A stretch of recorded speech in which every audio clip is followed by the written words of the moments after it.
Halo, bertemu lagi dengan Not Slim Boy di Not Slim Boy TV.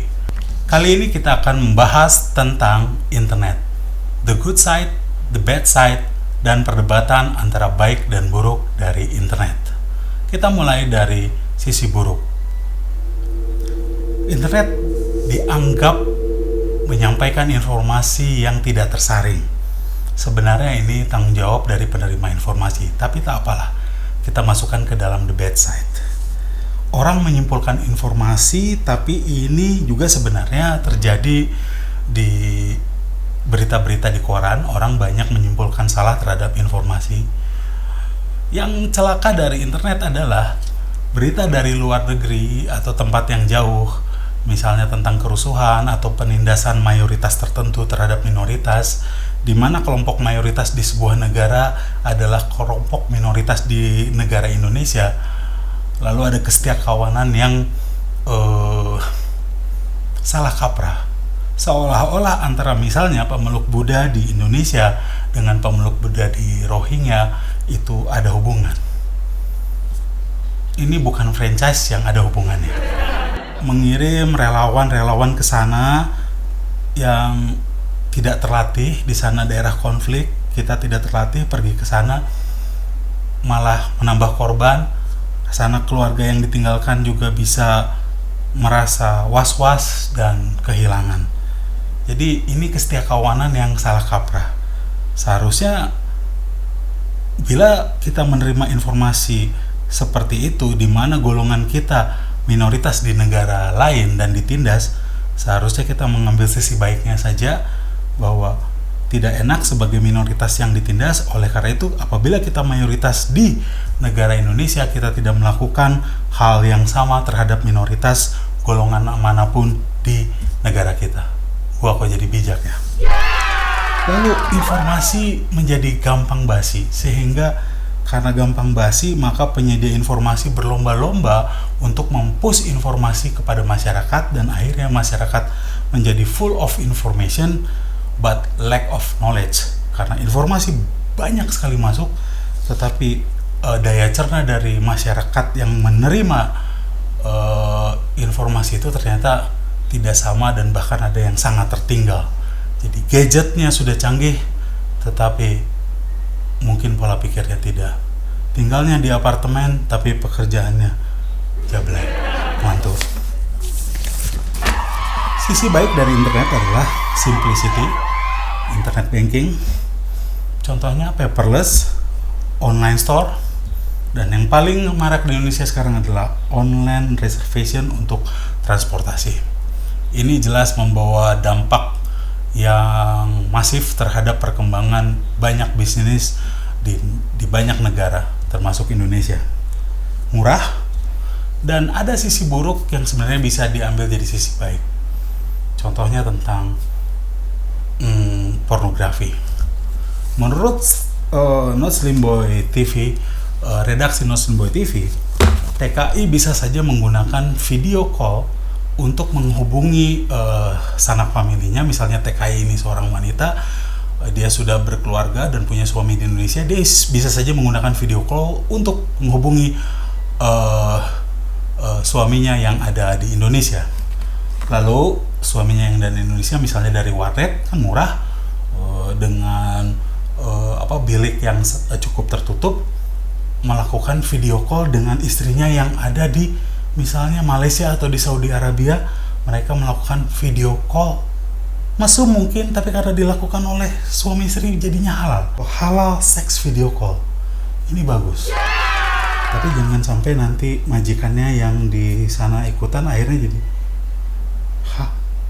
threesome seks video call atau orgy seks. Oke. Mantul. Lalu apa perdebatannya? Kita banyak membaca dari internet, tapi kita juga banyak meragukan dari internet. Contohnya Wikipedia, terutama yang bahasa Inggris. Yang bahasa Indonesia, redaksi kami tidak mengesampingkan itu, tetapi mungkin narasumbernya atau referensinya masih sedikit. Kita mulai dari bahasa Inggris, karena Wikipedia sendiri dimulai dengan bahasa Inggris. Formatnya begitu rapi, hampir menyerupai referensi-referensi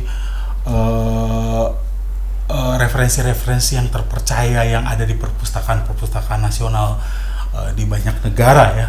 Ya, saya sendiri baru melihat di negara Indonesia dan Singapura sih perpustakaannya.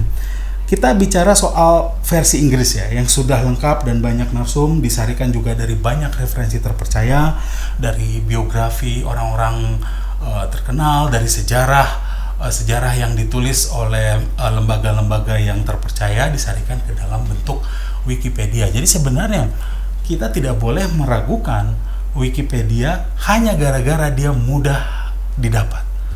Jadi sebuah informasi tidak bisa diragukan hanya gara-gara dia terlalu mudah didapat. Iya kan? Itu tidak masuk akal, itu cara menyimpulkan yang salah menurut redaksi Nats Limboy TV.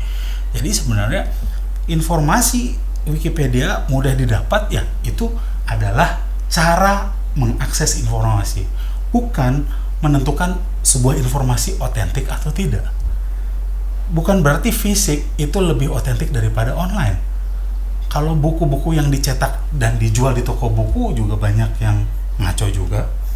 Jadi orang-orang yang beranggapan bahwa Wikipedia itu bisa saja meragukan, tetapi bukan gara-gara dia mudah didapat dan semua orang bisa mengaksesnya.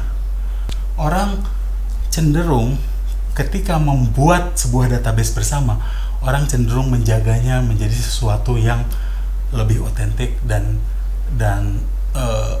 sulit sekali orang untuk menyelipkan kebohongan di situ. Justru ketika sejarah atau sebuah skrip ditulis oleh pribadi, kental sekali warna-warna pesanan. Misalnya kan sejarah Indonesia sebelum masa reformasi itu kental sekali warna-warna pesanan. Tetapi ketika Wikipedia itu dikelola bersama-sama dan di-maintain diskrepansinya bersama-sama, ternyata jarang sekali orang itu ingin mengubahnya menjadi sebuah informasi yang salah gitu. Misalnya contoh soal olimpiade, data-data olimpiade, data-data rekor olahraga, saya lihat di Wikipedia tidak ada yang ngaco gitu. Jadi ketika masyarakat atau komunitas bertanggung jawab bersama terhadap sebuah data, ternyata data itu malah dijaga keabsahannya. Aneh ya? Aneh. Jadi bukan berarti sesuatu yang ada di dalam buku itu sudah pasti lebih otentik daripada sesuatu yang tersedia secara online. Karena itu hanya media akses, bukan masalah keabsahan data. Jadi orang-orang seperti ini kalau berbisnis hanya mau terima dalam bentuk cash dan tidak mau ditransfer, apalagi dalam bentuk internet banking. Tentu bisnisnya akan sangat tertinggal. Redaksi Nats Limboy TV sendiri tidak terlalu percaya terhadap buku-buku yang beredar di pasaran. Apakah itu lebih hebat dari Wikipedia? Kalau buku yang Anda baca kiat sukses ala Tung Desem Waringin. Kita masuk ke kasus khusus. Wikipedia atau internet adalah sumber informasi. Selanjutnya adalah bagaimana kita mengolah informasi tersebut menjadi pengetahuan. Contoh yang paling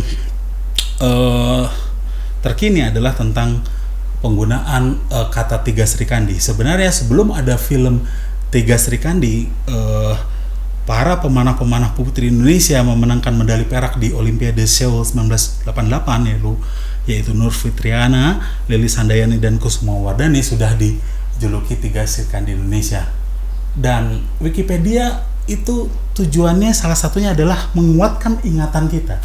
Saya punya ingatan di masa kecil tentang Srikandi, dan saya explore lagi di Wikipedia Indonesia maupun Wikipedia Inggris. Ternyata benar ingatan saya itu bahwa Srikandi adalah manusia setengah wanita setengah pria atau LGBT, lahir sebagai wanita, dibesarkan sebagai pria, lalu dia di Mahabharata harus mengalahkan Bhisma. Bahkan di versi lain dikatakan bahwa Srikandi itu adalah seorang male but gay.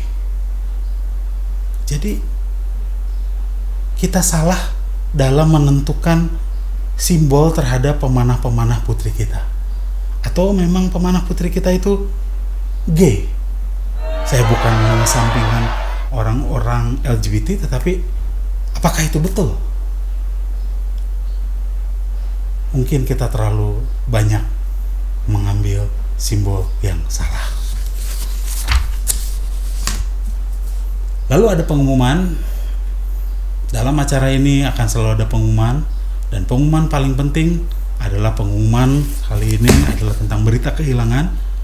Dicari dengan sangat Sinyal Asia.